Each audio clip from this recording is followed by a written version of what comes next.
guys. Here's the two stars of the film. You know Brandon Darby? Hi.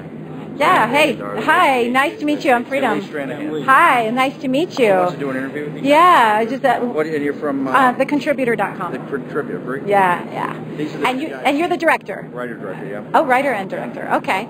So I got you off. Andrew Breitbart. And producer, Andrew.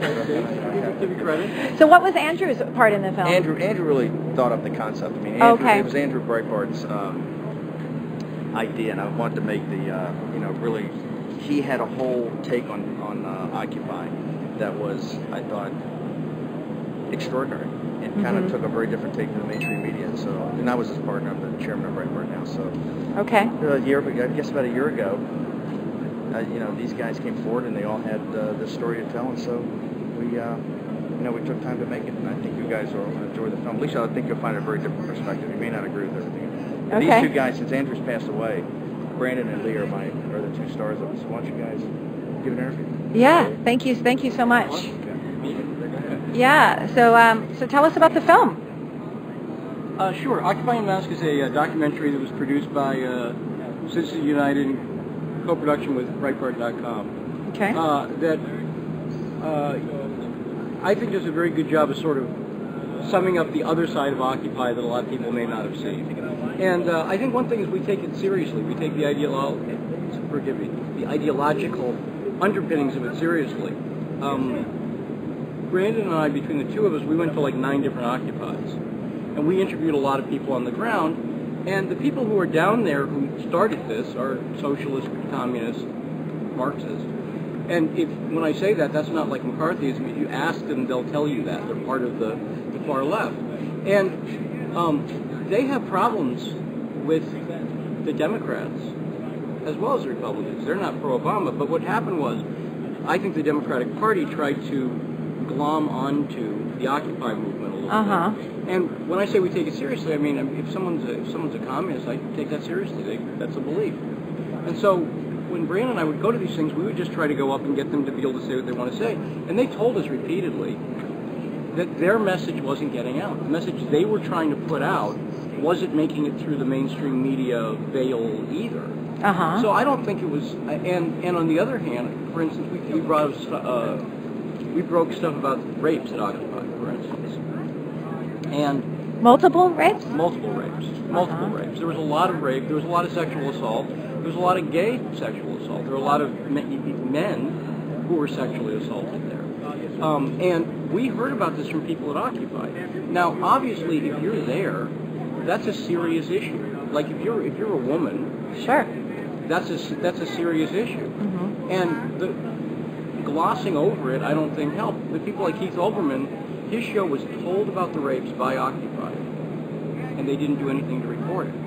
So when we heard about it, we reported it immediately. We got the news up there, and very quickly they were able to build a women's shelter, for instance, a women's safe space, which I'm completely in favor of. That's great. In my opinion, because you have first off, obviously no one deserves to be raped. Of course. And more importantly, really no one deserves to be raped for going to a political event, for going to express your views. So the women who are going down there, who are getting, raped or molested, they were trying to express their political beliefs. And to me, that's horrible. And so I'm glad. So is that a big focus of the film? Is the rape? No, or the film goes question? all over the place. So we talked. I mean, that's the part Brandon and I. We covered.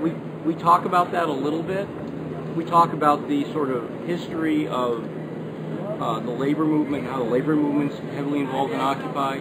The unions, for instance, at Zuccotti Park had tables there, and the unions also gave a storage space to the Occupy movement. Once again, I think that there was a lot of stuff. Like the last time in January, I went to Zuccotti Park. I went up to every person of color who I saw there, and I said, "Have you experienced this? Can I interview you?" Sure. No setup. Have you experienced racism at Occupy? Every one of them said yes. And we just got an interview yesterday up here at Romneyville, and they said there's a lot of race and class problems at Romneyville. And I've interviewed homeless people in Berkeley, for instance, at the Occupy encampment there, who said what happens is there's a class division. At Occupy Zuccotti, they called the southern part the ghetto. literally that was the name they had for it at Occupy, the ghetto, and that's where you're not supposed to sleep.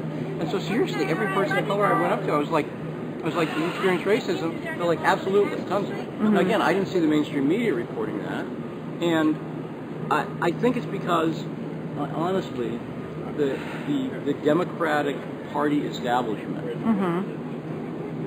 realized that they lost a lot of youth vote. I think a lot of people. I voted for Obama in 2008. Really? Yeah. So are you a Democrat? I mean, by history, or I mean, I was a liberal. You know, who are you?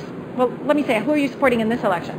I live in Texas. Okay. I will most likely vote for Romney. There's an outside chance I'll vote for Gary Johnson because I don't think my vote is going to swing the election. Does that make sense? Yes. So, if I was in Florida, a swing state, right? Florida, let's say, I might vote for Romney because I do think Obama's dead. I really regret my Obama vote tremendously. So are you an independent? Yeah, I guess I'm independent. I mean, I consider myself a conservative now. I was a liberal when I met Andrew. I wrote for the Huffington Post. So what switched you over? I'm really interested in that. Liberal dishonesty. I don't know how else to put it. I was working on a story about fraud in these black farmers' case. There was a settlement that the government did to help black farmers who'd been discriminated. And it's full of fraud. And the people who weren't helped were the black farmers who were discriminated against. And I've interviewed, I went through the South for 3 months, I interviewed black farmers. And when I say I was on the left, I mean I worked for Move On. I was a featured diarist at Daily Kos. I wrote for Huffington Post. So, you know, not the peace and justice far left, but the left. And the leftmost end of the Democratic Party. And I was friends with people, Eric Bollard from Media Matters, and Eric wrote a whole chapter in a book about me. And we were friends with him. And when I uncovered this fraud, I called my friends who were liberal, and I'm like, I know you hate Breitbart. I get that. I'm not trying to change your mind. But I said, this story is real. This is real. There's real fraud. I've interviewed farmers. I've interviewed attorneys. It's absolutely real. And they all turned against me and started calling me racist. And it was like just the opposite of that. And then Brandon and I who were here, they threatened, people on the left who are associated with Occupy, threatened to rape my wife, literally on Twitter. Said, with Lee covering the RNC, I wonder if Texas rapists want to know his wife's home alone. There's a whole special breed of crazies on Twitter. No, absolutely. No. And I had someone associated with the Occupy movement who was pretty well known, privately messaged me and go, we don't agree on anything politically, but that was crazy. So I'm not saying that at all it's representative. Right. But I will be honest, it never happened to me when I was on the left. Conservatives never threatened to rape my wife. There was nothing like that, or never threatened to rape me and Brandon, they said, or never did a multi-month campaign of harassment against me. And so, for a long time, I just considered myself independent. I was very good friends with Andrew. And then after he died, I said, well, if Andrew's conservative, then I guess I am too, because I'm still I'm pro same-sex marriage, for instance. And I don't get attacked for that by conservatives. He told me when I first met him, he said it's a much bigger tent than liberals. And I'm like, you're crazy. I'm like, that doesn't make any sense at all. And he said, no, it is. And I found it to be true.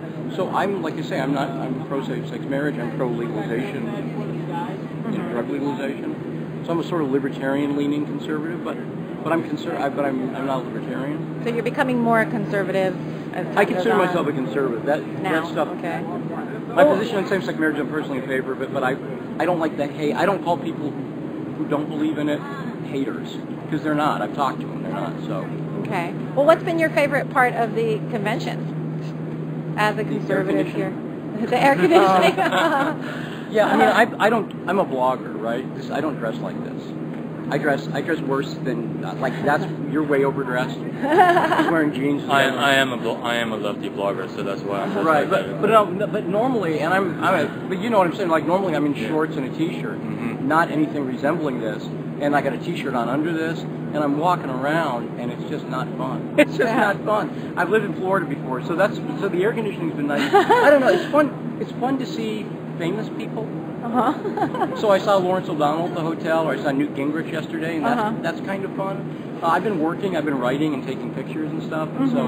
And who are you writing for now? I write for Breitbart.com. Oh, Breitbart.com. Okay. And I do investigative stuff there. So, Okay. so we've been covering the protest, and we were surprised that there were more Romney people here than left people. Ron Paul people. Okay, I was going to say, what? Forgive me. The Ron Paul people are everywhere. Mm-hmm. We've had to work to find. Code Pink's been around a little bit, but we've been really surprised by how overwhelming the Ron Paul presence was here. Who's been your favorite speaker? No. I haven't seen. I don't think I've seen a single speaker. Oh, you haven't? But have you heard any of the speeches? A little bit. Oh, That's so not. you're not- The thing I you're not cover following. Okay. is stuff nobody else covers. So I figure the speeches, someone's got that. Okay. You know what I mean? Yeah, just curious someone's for your opinion. Yeah. Someone's got that, and so I don't whatever. So Okay. I've been trying to there was a delegate fight. I don't know if you heard about No. that. The Romney camp changed the rules, and it really made a lot of the grassroots mad. So I found one in the Texas delegation. I interviewed her about that and put that up on YouTube. That's the kind of story. See, you haven't heard about it, so that's the kind of thing I like to cover. Right. So that's what I've been covering. But Okay. it's been interesting. It's my first convention. I'm going to the DNC next week. Mm-hmm. Looking forward to that for the same reasons. I hope it's slightly cooler. Okay.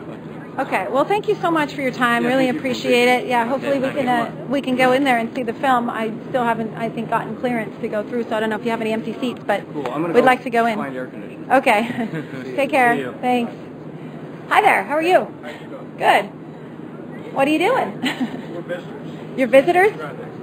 Have you been at the convention at all? No, we're just trying to see how close we can get to it. We're just down here from Virginia, Commonwealth, Virginia. Okay. Yeah. Nice. Okay. So